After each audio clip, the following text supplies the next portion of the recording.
We identify the enablers that will boost the various sectors in our economy. One is sustainability. We have comparative advantage on green energy.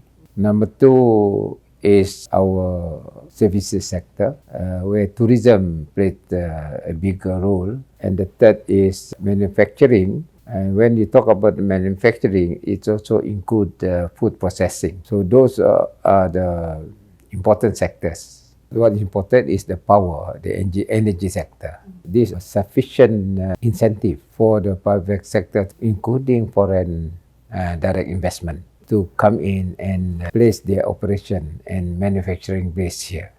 And that is what we're doing at the moment. I'm happy that the private sector and foreign investor have confidence in us. We actually have the Borneo Awards happening in Kuching on the 3rd of November.